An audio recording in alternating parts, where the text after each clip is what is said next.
Assalamualaikum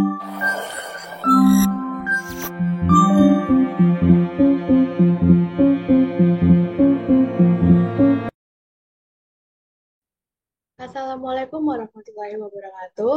Halo teman-teman praktikan Laboratorium Pemrograman Komputer 2023.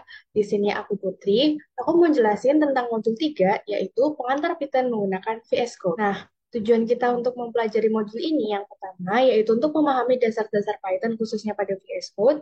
Yang kedua, untuk memahami fitur-fitur yang ada pada VS Code. Yang ketiga, untuk mengimplementasikan bahasa pemrograman VS Code sederhana pada penggunaan sehari-hari.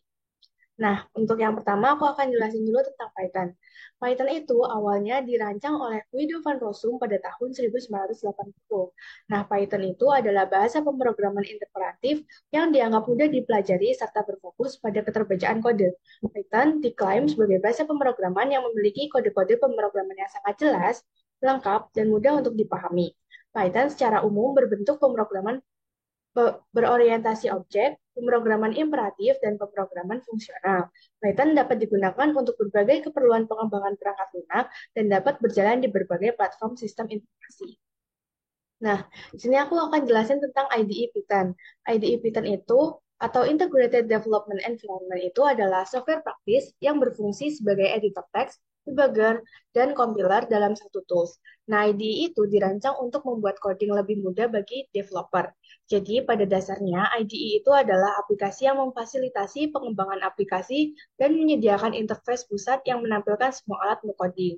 Nah, contoh-contoh IDE pada Python itu seperti JupyterLab, Spider, PyCharm, NetBeans, VS Code, PyDev, Bing IDE, dan lain-lain. Nah, sebelum kita menuju ke jenis-jenis tipe data pada Python, aku mau jelasin dulu tentang tipe data pada Python sendiri itu apa sih.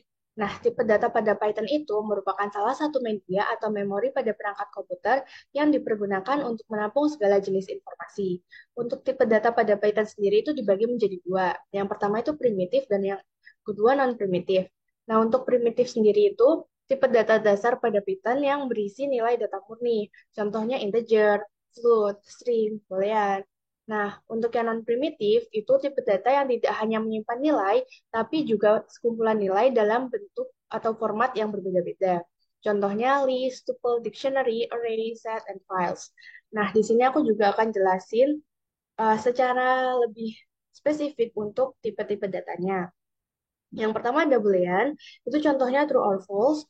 Terus yang string, itu tuh dia bisa untuk menyatakan karakter berupa huruf atau angka, tapi dia diapit tanda petik, petik 2 atau petik 1. Untuk integer sendiri itu menyatakan bilangan bulat, seperti 14 atau 1998. Untuk float itu dia menyatakan bilangan koma, misal 3,14 atau 0,88. Terus yang selanjutnya, heksadesimal itu dia menyatakan bilangan dalam format heksa atau bilangan berbasis 16. Lalu selanjutnya ada kompleks. Dia menyatakan pasangan angka real dan imajiner. Contohnya 1 + 5J. Untuk list, dia itu menyimpan berbagai tipe data, tapi isinya bisa diubah-ubah. Untuk yang tuple, dia juga menyimpan berbagai tipe data, tapi isinya itu nggak bisa diubah-ubah. Kalau dictionary, dia itu menyimpan berbagai tipe data berupa pasangan penunjuk dan nilai. Lalu selanjutnya ada aturan sintaks Python. Yang pertama yaitu penulisan statement. Statement itu adalah sebuah pernyataan atau instruksi yang akan dieksekusi oleh komputer. Nah, ini per baris ini tuh namanya statement. Kenapa kita nulis statement itu harus di enter? Nah, itu tuh untuk mempermudah orang lain membaca codingan kalian. Lalu case sensitif. Di sini itu kalau kalian lihat kan kata-kata dari kedua tulisan ini, kedua kalimat ini tuh kan sama kan artinya. Tapi kalau dalam Python itu, eh, kalau dia beda di huruf besar kecil aja, itu bisa nyebabin mereka itu beda arti gitu. Jadi huruf besar kecil itu tuh sangat berpengaruh di Python itu sendiri. Lalu penulisan string. Untuk penulisan string itu, jika kalian memakai tanda petik satu, maka kalian juga harus mengakhirinya dengan tanda petik satu. Kalau kalian memakai tanda petik satunya 3 kali, maka kalian harus mengakhirinya juga dengan tanda petik satunya 3 kali. Kalian nggak bisa kalau kalian pakai tanda petik dua, namun diakhiri tanda petik satu. Nah, itu akan nyebabin codingan kalian error. Lalu selanjutnya ada indentasi pada Python. Indentasi itu ini. Jadi menjorok itu tuh namanya identasi. Nah, semisal ini yang harusnya menjorok, tapi kalian ngodingnya itu nggak menjorok, nah itu juga bisa nyebabin error di codingan kalian. Lalu ada penulisan komentar. Tulisan komentar tuh seperti ini. Jadi tulisan yang diawali dengan tanda pagar atau hashtag ya bilangnya, itu tuh nggak akan dieksekusi oleh Python. Jadi yang dieksekusi cuma ini. Jadi tulisan yang ada diawali tanda pagar ini tidak akan dieksekusi. Lalu selanjutnya kita beralih ke VS Code. VS Code atau Visual Studio Code adalah aplikasi kode editor buatan Microsoft yang dapat dijalankan di semua perangkat desktop secara gratis. Visual Studio Code dibuat seringan dan senyaman mungkin sehingga pengguna tidak terlalu membutuhkan perangkat berspesifikasi tinggi. Aplikasi ini juga bisa dijalankan untuk membuat atau mengedit kode sumber berbagai programming language. Nah, selanjutnya di sini aku akan jelasin beberapa fitur dalam VS Code. Yang pertama, basic editing. Nah, jadi VS Code sendiri itu menawarkan berbagai formatting kode hingga fitur autosave demi menunjang kebutuhan pengguna. Selain itu, proses editing itu akan terasa lebih nyaman, cepat, dan praktis dengan adanya sejumlah hotkey untuk melakukan perintah-perintah tertentu. Lalu yang selanjutnya ada debugger. Nah, di debugger ini itu kalian tuh bisa melihat eh, di mana sih letak kesalahan kalian kalau codingan kalian itu terjadi error. Jadi dari VS Code sendiri, mereka itu bakal ngasih tanda gitu loh kalau di line ini bahwa terjadi error itu yang berpengaruh di line ini kayak gitu. Lalu ada extension marketplace. Nah, untuk extension ini tuh berguna untuk menginstal tools, debuggers, dan bahasa pemrograman tambahan dengan mudah. Dengan begitu, proses website development itu bisa jadi lebih cepat. Nah, selanjutnya ada IntelliSense. Nah, IntelliSense ini tuh menyarankan keseluruhan kata berdasarkan apa yang diketik.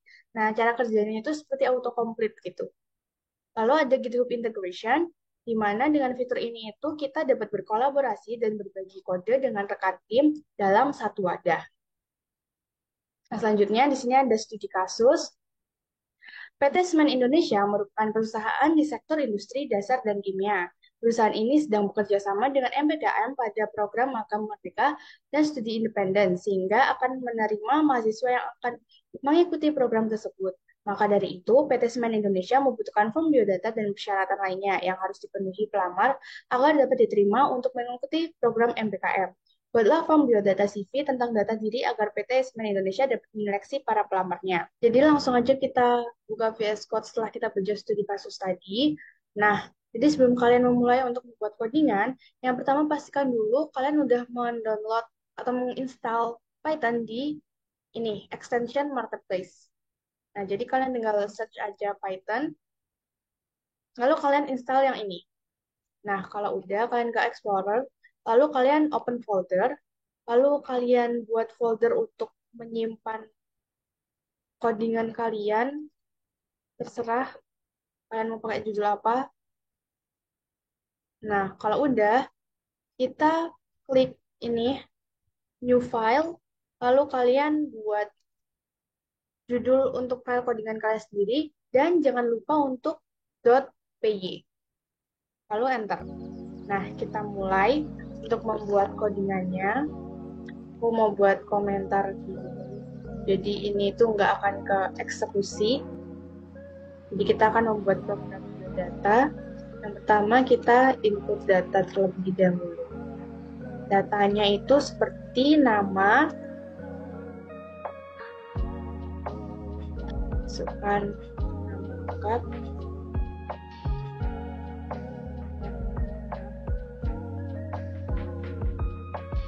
lalu tempat lahir,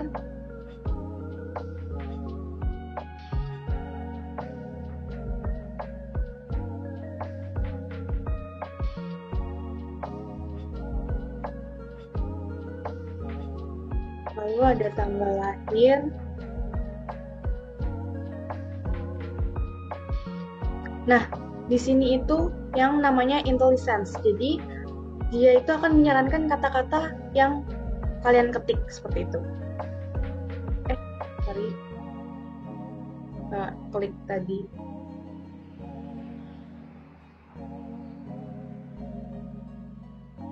Di sini aku akan membagi tanggal lahir jadi hari, bulan, tahun.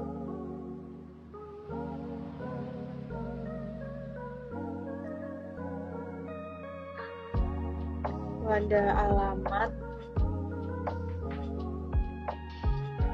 Oh, ini salah. Nah, itu adalah kesalahan kecil, perbedaan huruf besar dan kecil yang bisa membuat codingan error.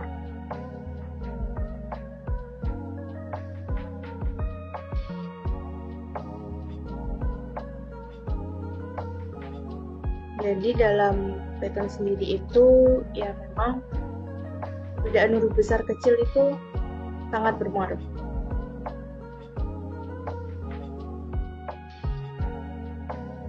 Ini aku juga input pengalaman kegiatan untuk CV-nya.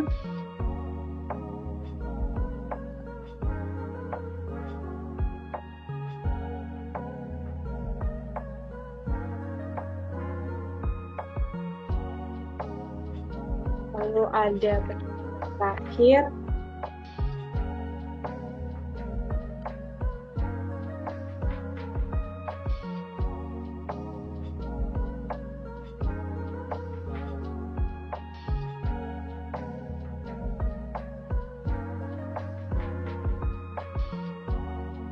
Lalu tidak lupa dengan email.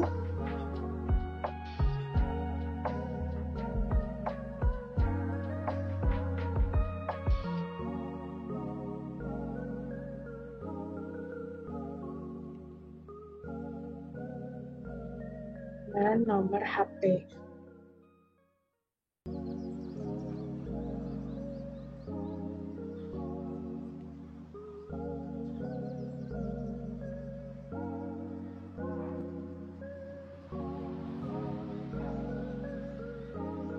Nah, di sini aku akan nge-split tanggal lahir menjadi 3 bagian. Jadi ada tanggal, bulan, dan tahun.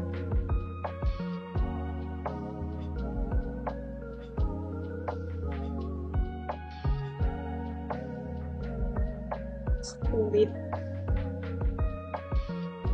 Lalu selanjutnya ke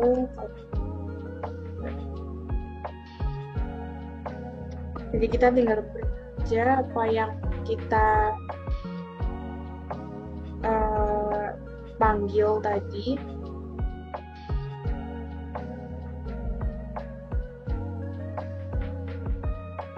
Nah, untuk garis ini itu terserah kalian. Itu cuman buat ngepasin aja.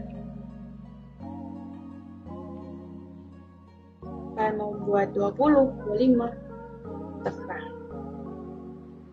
Terus kita panggil untuk nama.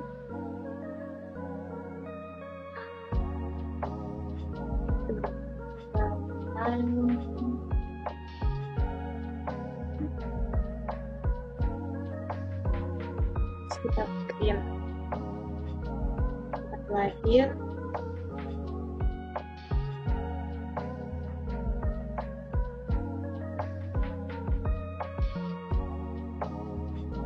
Kita print juga tanggal lahir. Hanya belum dikasih tanda kutipnya.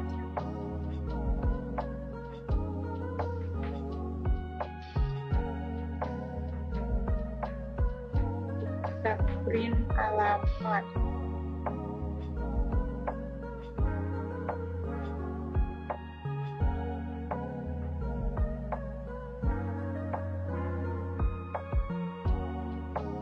Lalu selanjutnya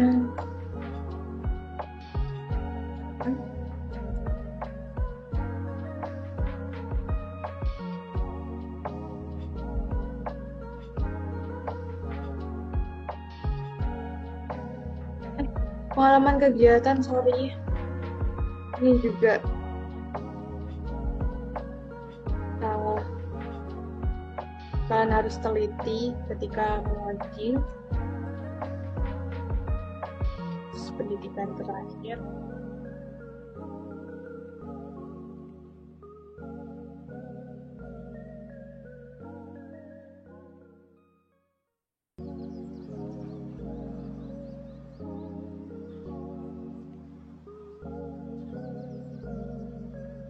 yaitu email.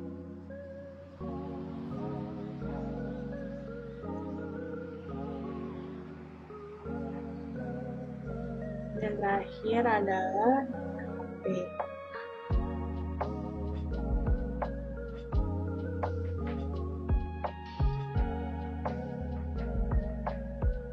Nah, di sini aku akan nyamain ininya agar kelihatan rapi. Jadi codingannya itu juga enak dilihat gitu. Sejajar.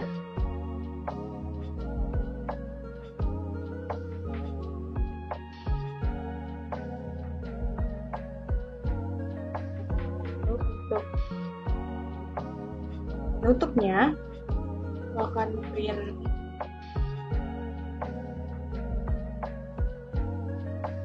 sebanyak 50. Jadi tanda ini itu adalah ngeprint tanda ini, tanda kayak gini, tapi sebanyak 50.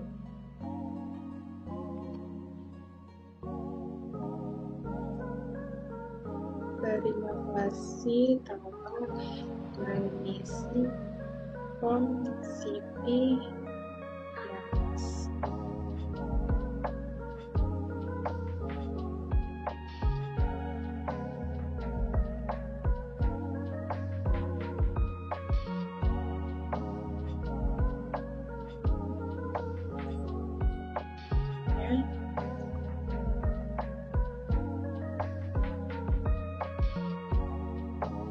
Ini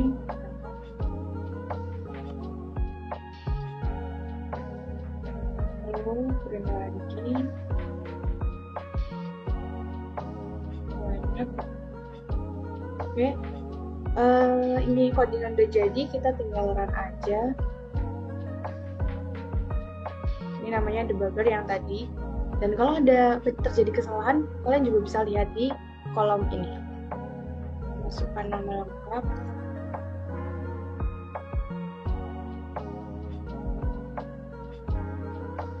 Terakhir open.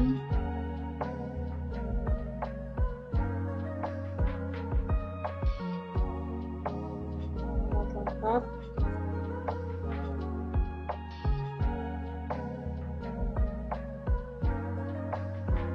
Kegiatan.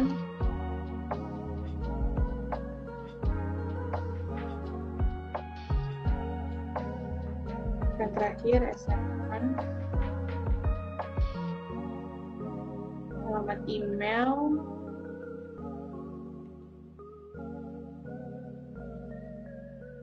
Telepon. Nah, ini hasilnya akan seperti ini. Jadi ini itu aku buat 16 itu agar dia ngepas di sisi kanan kirinya. Tapi kayaknya kurang satu ya, harusnya lebih bagus. Dan ini penutupnya. Nah, jadi CV-nya akan jadi seperti ini. Nah, lalu selanjutnya jika kalian lihat di modul juga, kalian bisa melihat codingan seperti ini, di mana ini adalah program pendataan kesehatan karyawan yang codingannya itu dia menginput tipe data seperti str itu string, int itu integer, float itu untuk bilangan koma. Jadi untuk integer di sini kalian hanya bisa menginput data bilangan bulat. Jadi kalau kalian integer lalu kalian input koma, itu akan terjadi error. Kita coba run juga. Masukkan nama. Tanggal lahir kita coba 13,5. Nah, di sini akan terjadi error. Nah, errornya juga kelihatan di debugger kalian. Jadi kalian bisa tahu, oh di line 3, di bagian ini, input nama tanggal lahir. Itu terjadi kesalahan. Oke, sekian dari saya untuk penjelasan modul 3. Mohon maaf apabila ada salah kata. Terima kasih, selamat belajar semuanya. Dadah.